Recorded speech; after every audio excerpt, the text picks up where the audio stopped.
En première partie de cet épisode, nous avons vu les différentes formes que peut prendre la mobilisation citoyenne pour concevoir et animer des services de mobilité au service du territoire et de la transition bas carbone, avec Jérôme Petit, consultant mobilité durable chez Indigo. Dans cette deuxième partie, je vous propose d'entendre le point de vue d'un citoyen, Marc Mossalgue, qui a lui-même été à l'initiative d'un projet de covoiturage local. Nous allons revenir ensemble sur la genèse de ce projet, la manière dont il a été accueilli et pris en main par les habitants, le lien avec la communauté de communes ainsi que les perspectives de développement de cette initiative qui a changé d'ampleur. Bonne écoute!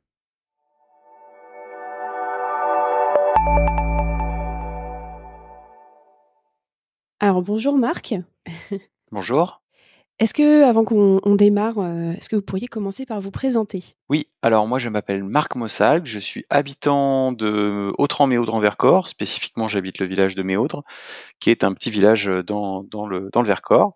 Je travaille dans le domaine de l'économie sociale et solidaire, plus spécifiquement dans une structure qui s'appelle Énergie Partagée et qui accompagne des groupements de citoyens et de collectifs pour monter des projets d'énergie renouvelable euh, dans les territoires. Et je fais spécifiquement de la communication et de la mobilisation citoyenne pour Énergie Partagée. Et puis par ailleurs, on va dire que je suis assez impliqué dans mon territoire du Vercors de manière générale. Oui, vous y connaissez en action citoyenne, du coup, déjà aussi un peu pour le travail. Un peu, voilà. Alors, vous avez été à l'initiative de la création d'une plateforme de covoiturage local et on en a parlé un petit peu avec Jérôme dans la première partie. Est-ce que vous pouvez nous expliquer la genèse du projet? Qu'est-ce qui vous a donné envie de vous lancer là-dedans? Alors la genèse, c'est assez prosaïque, c'est une anecdote, c'est-à-dire que c'était un dimanche soir et que je voulais aller tout seul au cinéma à Lens-en-Vercors, qui est à peu près à 15 minutes de Méaudre. Et j'avais vraiment pas envie de prendre ma voiture tout seul parce que je m'étais rendu compte qu'à chaque fois que je vais au cinéma, je vois qu'il y a plein de voisins qui sont au même cinéma et qui sont tout seuls dans leur voiture. Donc c'était juste cette réalisation-là où je me suis dit bon, ça me pèse de devoir prendre ma voiture. J'ai vraiment envie, et puis j'avais pas non plus envie de spammer tous mes amis et tous mes voisins avec un message par texto ou WhatsApp pour leur dire est-ce que vous avez pas envie d'aller au cinéma avec moi, sans compter que ça faisait un petit peu bizarre. Donc je me suis dit, il doit bien exister, ou il faudrait qu'il existe un système simple pour que je puisse mentionner à tous ceux qui pourraient avoir envie d'y aller que j'y vais aussi et qu'il faut me rejoindre. Donc voilà, c'est comme ça que ça s'est passé. Et à vrai dire, l'idée de faire des groupes de trajets par messagerie, ça me trottait depuis quelque temps dans la tête, mais j'avais jamais vraiment eu le courage ou le temps de passer à l'acte, on va dire. Donc ça s'est fait par la suite. Et à ce moment-là, le week-end suivant, j'ai créé autant de groupes trajets que de trajets possibles sur le Vercors. Mmh. Donc c'est-à-dire, ça faisait 64. Donc il fallait, voilà, Oui, ça en fait pas mal ça fait quand même. beaucoup de groupes. Ouais, voilà, c'était un petit peu laborieux. Et puis j'ai fait un annuaire qui centralise tout ça. Et puis voilà, puis c'était créé et Signalez-vous existait. D'accord, ouais, ça a été assez rapide au final, en tout cas la première mouture. Justement, je voulais vous demander comment vous aviez procédé pour créer la plateforme et surtout aussi pour la faire connaître autour de vous, parce que c'est une chose de se dire: «Allez, je crée ça dans mon coin» et puis après de le répandre, autour de soi, quoi. Ouais, bah effectivement, au début, je m'étais imaginé donc que j'allais fonctionner par groupe trajet. Je m'étais dit que c'était intéressant, que j'allais faire donc cet annuaire qui rassemblait ces différents groupes avec des liens, et que après, il faudrait simplement que j'envoie à mes connaissances du Vercors pour leur dire, bah voilà, si jamais vous voulez, il vous suffit juste d'installer la messagerie Signal. Donc voilà, qui était une messagerie que tout le monde connaît pas d'ailleurs, hein, enfin, certains l'utilisent quotidiennement, d'autres jamais. Donc c'était un peu ça l'idée, c'était de se dire Signal pourrait être l'application de covoiturage de ceux qui ne l'utilisent pas, on va dire. Donc on va dire un peu hacker une messagerie pour un usage covoiturage. Et donc voilà, après j'ai transmis à mes connaissances un mail un petit peu mobilisant en disant bon voilà, j'essaye de faire quelque chose, est-ce que vous voulez bien être les bêta-testeurs, commencer à voir ce que ça donne, l'idée est simple, ça coûte rien à personne, donc pas de pression. Et puis voilà, petit à petit, ça a commencé à faire son chemin. J'ai créé une page Facebook, encore une fois parce que c'est gratuit, où j'ai mis quelques vidéos tutoriels, quelques explications de la démarche, de qu'est-ce que c'est que ces groupes, comment est-ce qu'on peut l'installer. Et puis après, il y a eu quelques passages à la radio locale, Ah oui. quelques événements locaux. Voilà, il y a plusieurs, il y a voilà des radios associatives et des radios territoriales, on va dire. Quelques événements locaux. Et puis après, on m'a demandé d'associer, on va dire, enfin de pouvoir communiquer autour d'événements locaux comme le Festival international du film de montagne d'Autran ou des événements sportifs où ça faisait sens que, y compris les gens qui viennent à la journée, on va dire, puissent faire une annonce en disant bah tiens je vais sur le Vercors, j'ai 4 places, ou bien je cherche une place pour aller à Autran. Et donc voilà, tout ça faisait sens, et donc tout ça s'est mis en route assez naturellement. Moi, je me contentais de faire un petit mail à mes connaissances parce que j'avais pas accès aux autres tous les 3-4 mois en disant bah voilà ça augmente, merci aux bêta-testeurs, et on continue. Mmh.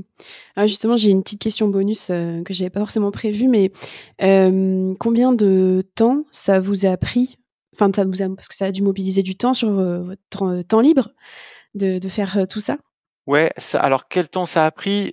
Créer les groupes, enfin créer un groupe, c'est pas très, très long, hein, ça peut se faire en 5 minutes, vraiment, parce que ce qui est un peu plus long, c'est de réfléchir à la logique au démarrage, qui va faire qu'on va pouvoir normer et cadrer l'utilisation. C'est-à-dire que si on crée un groupe et qu'on en crée 3-4, et après on se dit ah mais oui, mais dans le premier groupe il fallait que je donne la notice mais j'ai oublié de le faire, donc après il faut le faire 10 fois, etc.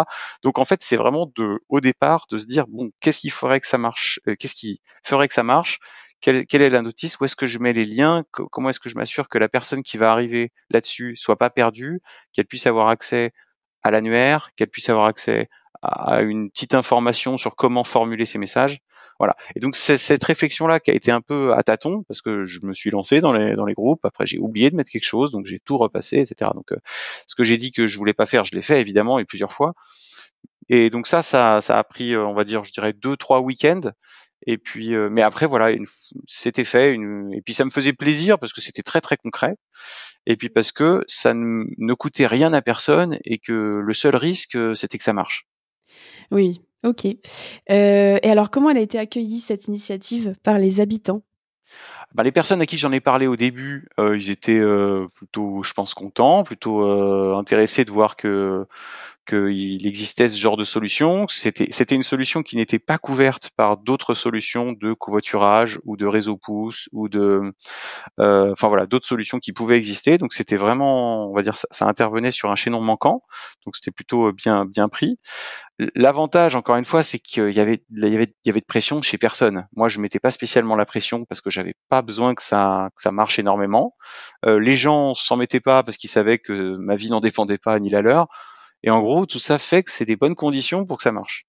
Voilà, donc il y a de plus en plus moi je pouvais voir le nombre d'abonnés qu'il y a sur chaque groupe, donc je voyais voilà le nombre de messages qui s'y échangeaient, et donc j'ai pu constater que ça commençait à amorcer, qu'au début c'était surtout des coups d'épée dans l'eau. Les gens disaient bah je prends une voiture, bon bah pas de réaction, ou j'ai besoin d'une voiture, pas de réaction. Ah, c'est un peu dur au début, hein, c'est sûr. Et puis ça commence à venir, et puis les gens commencent à converser sur la discussion, converser en dehors de la discussion, comme on le conseille, enfin, comme c'est conseillé. Donc là, on a senti que ça commençait à amorcer. Et aujourd'hui, oui, il y a une centaine de, enfin, il y a, en termes de groupe, il y a pas mal d'échanges, et ils sont assez réguliers. D'accord. Alors justement, oui, c'est ce que j'allais demander après, c'est est-ce que ça fonctionne? Et comment ça se passe pour que les personnes, se l'approprient? Enfin, je suppose que maintenant c'est facile de se l'approprier, de contribuer soi-même et d'ajouter des personnes, de créer des groupes, ce genre de choses? Ouais, alors effectivement, ça c'était la réflexion qu'il fallait avoir au début, c'était que ça demande rien en termes d'engagement aux gens qui viennent. C'est ça vraiment qui est important dans Signalez-vous, et ce que je voulais, c'était que ce soit pas compliqué, qu'on va dire en un claquement de doigts, on soit inscrit, et puis qu'on puisse voir ce qui s'est dit, ce qui va se dire sur ce groupe, que ce soit silencieux, c'est-à-dire que ça vous sollicite pas, qu'il n'y ait pas de notification, ça c'est très important aussi. C'est-à-dire que vous ne l'utilisez que quand vous en avez besoin. C'est-à-dire quand vous prenez votre voiture, par exemple dans 2 heures, je prends une voiture pour aller à Intermarché, eh ben je peux le signaler, que je vais à Intermarché, ou je peux signaler que j'ai besoin d'aller à Intermarché. Et du coup, comme ça, quelqu'un au vol qui fait à peu près le même trajet que moi on va pouvoir se mettre en lien. Donc ça, c'était très important pour moi. Et donc par la suite, Signal en tant que tel est une application qui n'a pas de statistiques. C'est-à-dire, je ne peux pas savoir si ça marche tout à fait. Je peux voir le nombre d'abonnés, je peux constater les échanges, mais comme en plus j'ai mis des échanges éphémères, vous savez, c'est des messages qui disparaissent au fur et à mesure parce qu'il n'y a pas besoin de garder un historique très long. Voilà, ça se fait comme ça se fait, et on va dire que ça échappe un petit peu à mon contrôle. Et dans mon cas, c'est pas très grave parce que j'ai pas besoin de contrôler ça.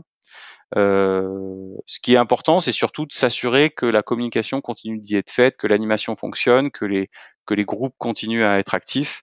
Et je suis assez confiant là-dessus, d'autant plus que d'autres territoires ont toqué à ma porte après pour demander de répliquer ça, donc je l'ai répliqué assez facilement dans d'autres territoires. Et donc voilà, ça commence à un peu à faire tache d'huile dans le territoire. On commence même, on a demandé d'ajouter des destinations. Par exemple, sur le Vercors Nord, on se cantonnait aux communes du Vercors Nord, mais on a rajouté Grenoble, on a rajouté Rancurel, on a fait une interconnexion avec le Vercors Sud. Enfin bref, on est en train de faire une sorte de réseau, signalez-vous, à l'échelle, à la petite échelle autour du Vercors et sur l'agglo grenobloise. Donc ça, c'est plutôt intéressant en termes d'impact et on ressent que finalement ça doit bien marcher si d'autres territoires y font appel. Oui, c'est ça. Si s'y intéresse, c'est que ça doit fonctionner. Et justement, là, vous avez fait le lien du coup avec votre territoire, avec votre communauté de communes qui s'est intéressée à cette initiative. Je voulais savoir comment ce lien s'était fait et comment la communauté de communes a pu se saisir du projet pour peut-être lui donner plus d'ampleur que ce que vous auriez pu à votre échelle. Alors, en toute transparence, ma compagne est la chargée de mission mobilité de la communauté de communes. Ça aide. Donc, ça aide beaucoup à en discuter. Et puis, ça veut dire que ça faisait longtemps qu'on en parlait, que je lui disais, mais pourquoi vous faites pas des groupes? C'est simple, ça a l'air tout bête. Elle disait, mais oui, mais non, mais écoute, c'est plus compliqué que ça. Donc, j'ai dit, bon, du coup, moi, je le fais. Comme ça, c'est simple, ça existe. Puis après, vous voyez ce que vous voulez en faire. Et puis voilà, si vous aimez, vous soutenez, si vous aimez pas, vous faites autre chose. Et donc elle en a parlé aux élus, et puis ça a commencé à marcher. Puis ça, comme je vous dis, ça occupait une place et une fonction qui n'était pas couverte par d'autres.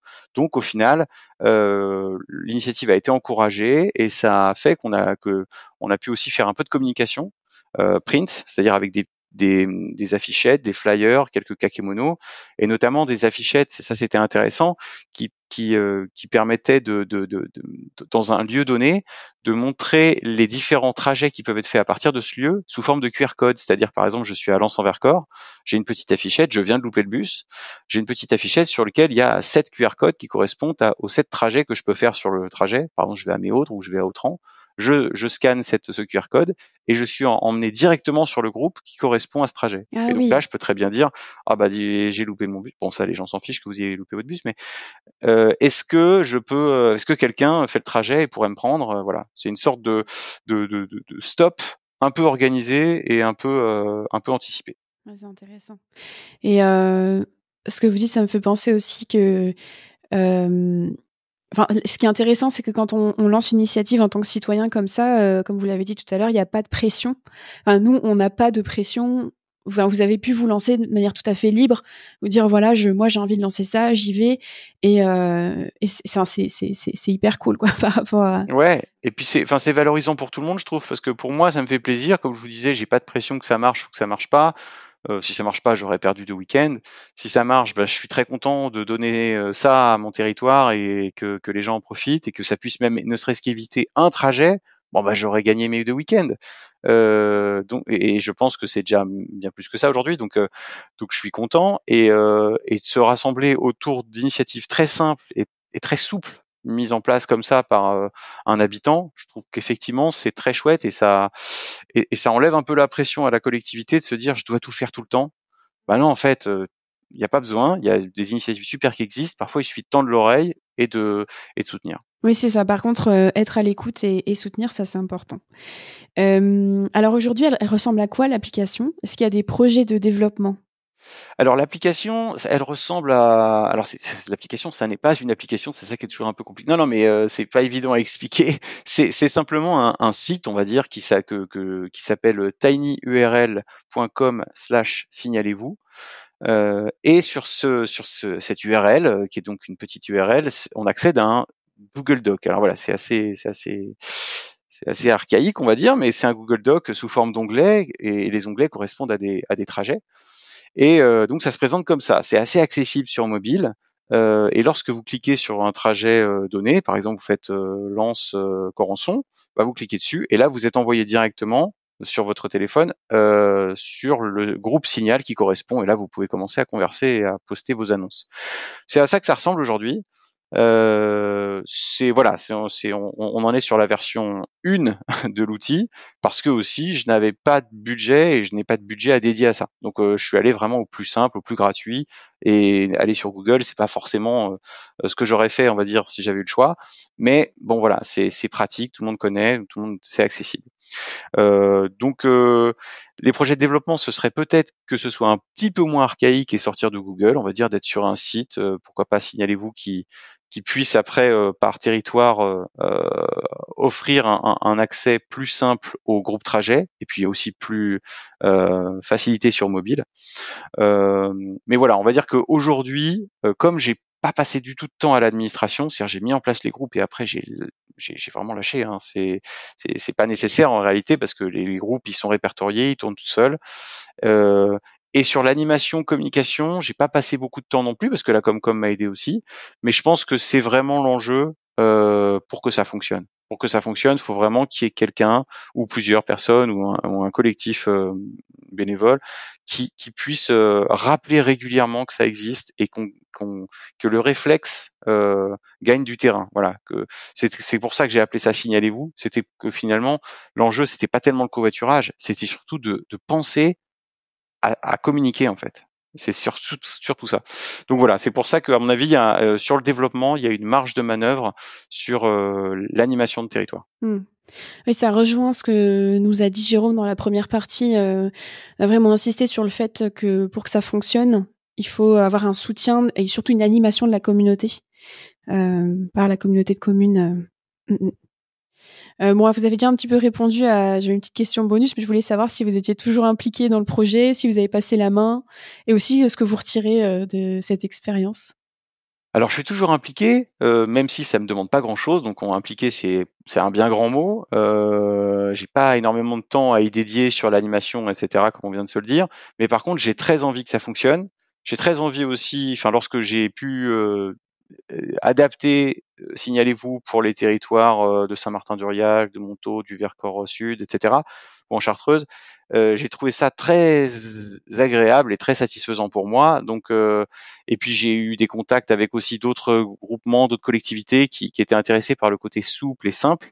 Donc, ça me donne envie d'aller jusqu'au bout de la simplification et d'avoir une sorte de version 2 qui soit peut-être un peu plus facilement réplicable et qui puisse, pourquoi pas, s'adjoindre à une notion d'animation. Parce que je pense que voilà, sortir l'outil et déployer l'outil, c'est à la portée de tous. Par contre, s'assurer qu'il fonctionne, c'est tout le défi. Et ben voilà, je suis arrivée au bout de mes questions. Merci beaucoup Marc pour votre retour d'expérience voilà sur cette initiative très intéressante. Puis j'espère que ça va continuer dans le bon sens. Je vous souhaite une bonne continuation. Merci beaucoup, Suzy.